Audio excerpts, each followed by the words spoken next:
ഇന്ന് നമ്മൾ സംസാരിക്കാൻ പോകുന്നത് 12 ഇമാമുകളിൽ അഞ്ചാമനായ ഇമാം മുഹമ്മദ് അൽ ബാക്കിറിനെക്കുറിച്ചാണ്. അദ്ദേഹത്തിന്റെ കഥ ശരിക്കും പറഞ്ഞാൽ പ്രവചനവും അറിവും ചരിത്രത്തിൽ മായാത്ത സ്വാധീനവും ഒക്കെ ചേർന്ന ഒന്നാണ്. അപ്പോ നമുക്ക് നേരെ അദ്ദേഹത്തിന്റെ ജീവിതത്തിലേക്ക് കടന്നാലോ?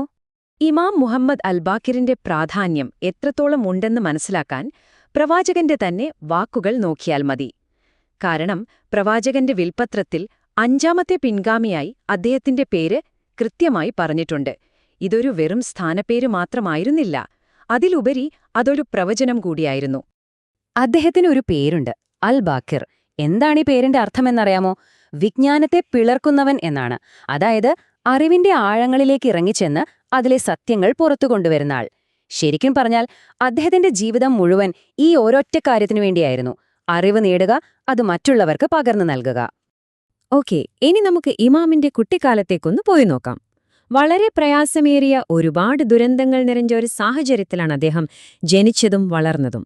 സ്വാഭാവികമായും ആ സംഭവങ്ങൾ അദ്ദേഹത്തിന്റെ ജീവിതത്തെ ഒരുപാട് സ്വാധീനിച്ചിട്ടുണ്ട്. വെറും 4 വയസ്സ്! ഒന്ന് ആലോചിച്ചു നോക്കൂ. കർബലയിലെ ആ മഹാദുരന്തം നടക്കുമ്പോൾ അദ്ദേഹത്തിന് വെറും 4 വയസ്സായിരുന്നു പ്രായം.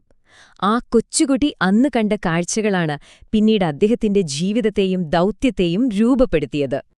ഒരു കൊച്ചുകുട്ടിയാണെന്ന് പോലും നോക്കാതെ അദ്ദേഹം ഒരുപാട് കഷ്ടപ്പാടുകളിലൂടെ കടന്നുപോയി. കർബലയെ അതിജീവിച്ചെന്ന് മാത്രമല്ല, അതിനുശേഷം തന്റെ പിതാവായ ഇമാം അലി സൈനുൽ ആബിദീന്റെ കൂടെ അദ്ദേഹവും തടവിലാക്കപ്പെട്ടു. ഈ അനുഭവങ്ങളൊക്കെയാണ് അദ്ദേഹത്തെ പിന്നീട് അത്രയേറെ ധീരനും സഹനശക്തിയുള്ളവനുമാക്കി മാറ്റിയത്.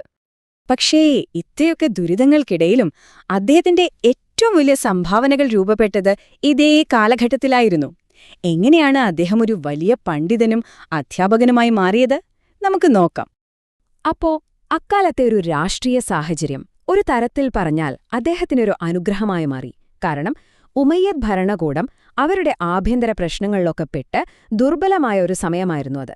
ഈയൊരു ഗ്യാപ്പിൽ ഇമാം അൽ ബാക്രിനും അദ്ദേഹത്തിന്റെ മകനായ ഇമാം ജാഫർ അൽ സാദിഖിനും ഒരു സുവർണ അവസരം കിട്ടി. അവർക്ക് ഇസ്ലാമിക വിജ്ഞാനം പരസ്യമായി പഠിപ്പിക്കാനും പ്രവാചകന്റെ യഥാർത്ഥ അറിവുകൾ ജനങ്ങളിലേക്ക് എത്തിക്കാനും കഴിഞ്ഞു. അദ്ദേഹത്തിന്റെ അറിവിന്റെ വ്യാപ്തിയെക്കുറിച്ച് പറഞ്ഞാൽ അത് ശരിക്കും ഒരു സമുദ്രം പോലെയായിരുന്നു. അതുകൊണ്ടാണ് പലരും അദ്ദേഹത്തെ വിജ്ഞാനത്തിന്റെ സമുദ്രം എന്ന് വിളിച്ചത്. നിങ്ങൾ നോക്കൂ, ഹദീസ്, ഫിലോസഫി, തിയോളജി, പിന്നെ ഫിഖ് അഥവാ നിയമശാസ്ത്രം, ഇങ്ങനെ എല്ലാ മേഖലകളിലും അദ്ദേഹത്തിന് അഗാധമായ പാണ്ഡിത്യമുണ്ടായിരുന്നു.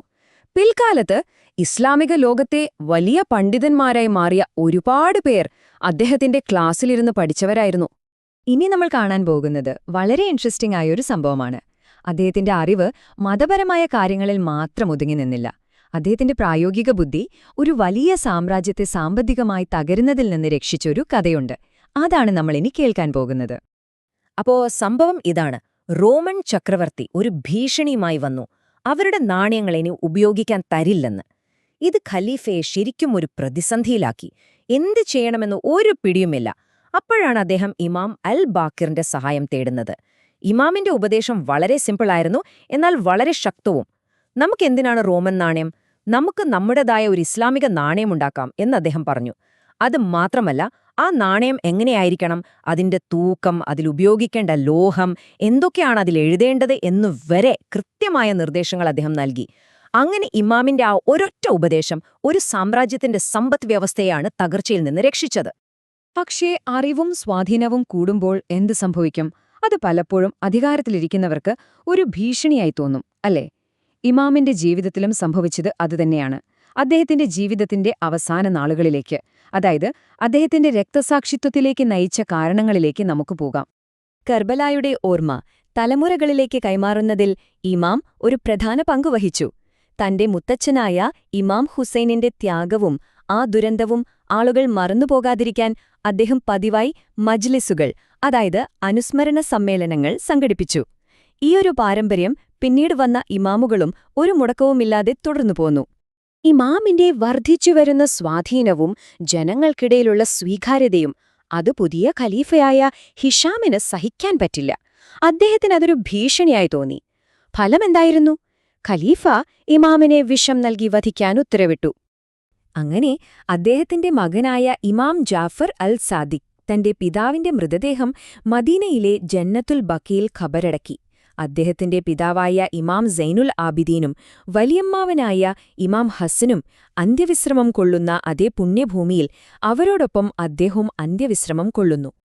അപ്പോൾ നമ്മൾ ഈ കണ്ടതിൽ നിന്നൊക്കെ എന്താണ് മനസ്സിലാക്കേണ്ടത്? എങ്ങനെയാണ് അറിവ് എന്നത് ഒരു യഥാർത്ഥ ശക്തിയായി മാറുന്നത്? ഇമാം അൽ ബാക്കറിന്റെ ജീവിതം അതിനൊരുത്തരം നൽകുന്നുണ്ട്.